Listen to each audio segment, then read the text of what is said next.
মুজিব সারা জীবন যুদ্ধ করেছে, সংগ্রাম করেছে মানুষের মানে গণতন্ত্রের জন্য, মানুষের অধিকারের জন্য, হিউম্যান রাইটস এর জন্য।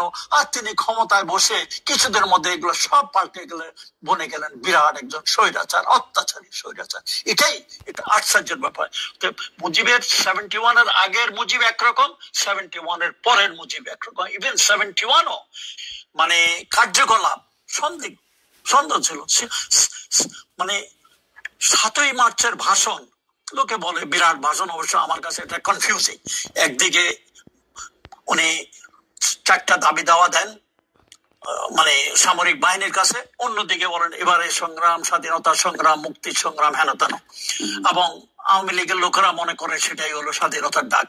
মুজিব কোনোদিন স্বাধীনতার ডাক দেখে নাই, সে দেয় নাই, এবং সে মানে বাংলাদেশের স্বাধীনতা উনি চান নাই। উনি চাইতেছিলেন পাকিস্তান একথা থাকুক এবং পাকিস্তানের প্রধানমন্ত্রী তা হবেন।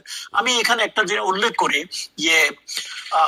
জগলুল হোসেন, উনি লন্ডন প্রবাসী একজন বাঙালি, স্বাধীনতা পদক উনি পেয়েছেন স্বাধীনতার পক্ষে তার অবদানের জন্য। এবং তিনি একজন রাজনৈতিক বিশ্লেষক। উনি একটু উল্লেখ করেছেন, আমি একটু উল্লেখ করি, উনি মুজিবের আমলের যে মানে কিছুটা মানে উনি বলছেন, আমি সেটা একটু বলছি।